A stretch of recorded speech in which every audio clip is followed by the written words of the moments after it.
We are taking notes on the verbs ser and estar. We'll talk about the conjugations, how we use the verbs, and then do a couple practices as well. So I'm starting by drawing two charts on the bottom of our packet. These notes are located right under the reflexive verb notes that you should already have on that purple sheet of paper. You maybe stapled it to your packet. So I'm going to start with ser. So ser and estar both mean the same thing. They both mean to be, okay? So as we go through these conjugations, I'm just going to skip over the subject pronouns and just give you the conjugations. So yo soy, I am. Tú eres, you are. Él, ella, usted, es, he is, she is. It could be you are or they are, that singular ella, right? Nosotros somos, we are. Vosotros sois, y'all are. And ellos, ellas, ustedes son, y'all are or they are. So those should look probably a little familiar to you. We covered some of them in Spanish 1. So now we have all of the conjugations of ser, okay? The verb estar also means to be. So two verbs, they have the same meaning, but we use them for different reasons, and that's the important part. Okay, so now we'll take notes on estar. Yo estoy, I am. Tú estás, you are.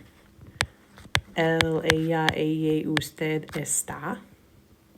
Nosotros estamos. Vosotros estáis. Ellos, ellas, ustedes están. Notice our accents on those four forms: estás, está, estáis, and están.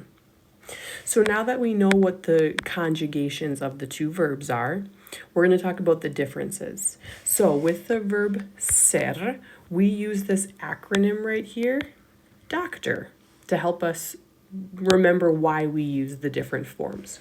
Okay, so as we go through doctor, we're just going to write the reasons. D stands for description.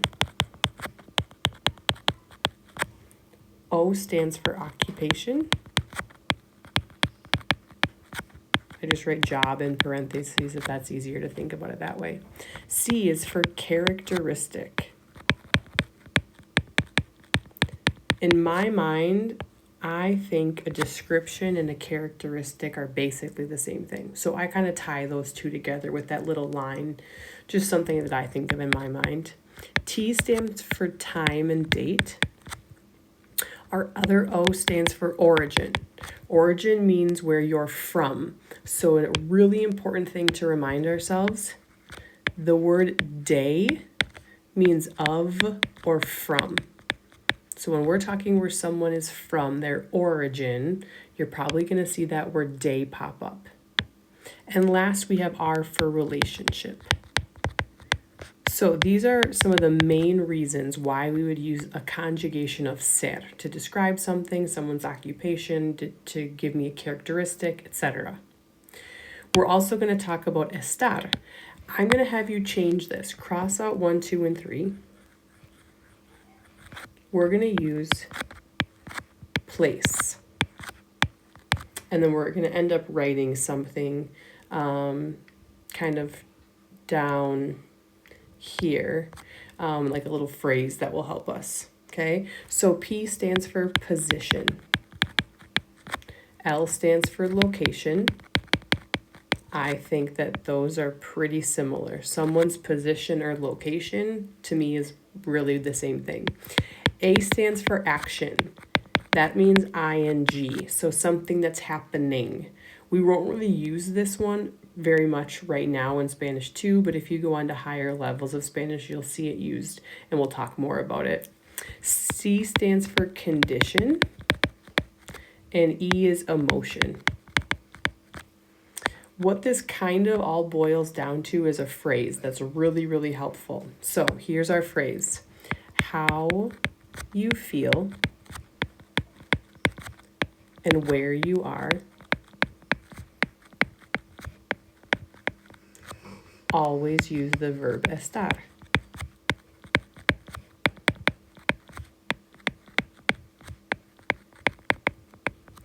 How you feel and where you are, always use the verb estar.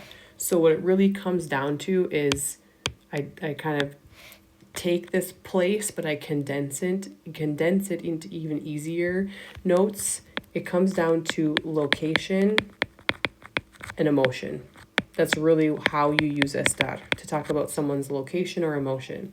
And then I want you to take one extra little note here. When we say location, you're often going to see the word en, because en means in. So if I'm talking about someone's current location, they are in the school, you're probably going to see that word en somewhere. Okay, now that we have our conjugations and we have our reasons for why we use the verbs, we're going to do a little practice over on the side. So I want you to copy down these sentences that I'm writing, and then I'll ask you to pause the video and try the sentences on your own. Try to fill in the blank, and then you can check your answers with me, okay? So let's just go over here. I have 4 sentences we're going to do.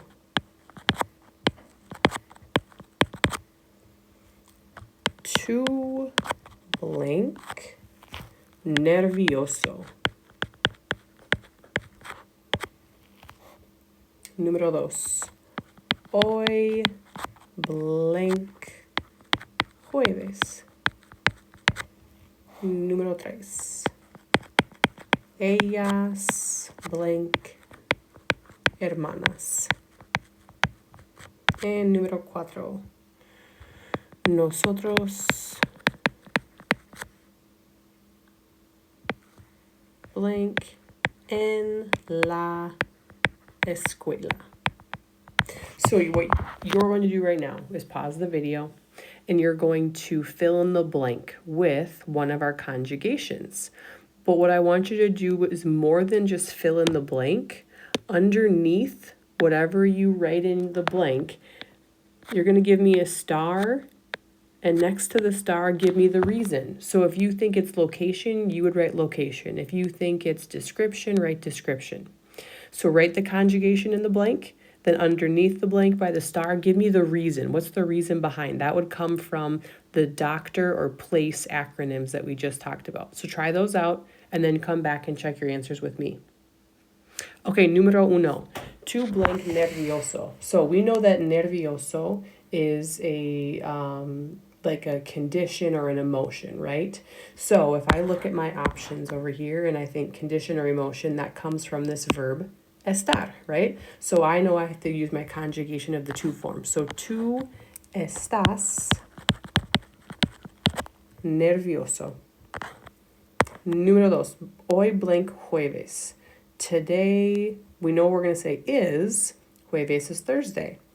Again, I'm going to go back to my reasons. What would fit best? Probably time and date, right? So that's going to be ser, which means I'm going to use my conjugation of es. Today is Thursday. Oh, I forgot to write my reasons over here.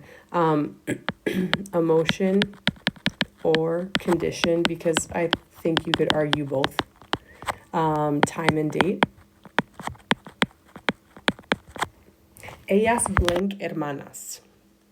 So they something sisters, right? So we know we have our 2 conjugations. Now we want to pick which one would be correct. If we're talking about sisters, we know that that's a relationship. You could even argue it's a description, right? Either way, both is going to come from that verb ser. So we would write son. I think it's more of a relationship. So I would write R for relationship. Last one. Nosotros blank en la escuela. There's that word en that I had you write down, right? So we are in the school. So we're talking about our location, right? So we know with location, we have to use estar. So nosotros estamos en la escuela. And again, our reason would be location. There you go. You got some brief notes on ser and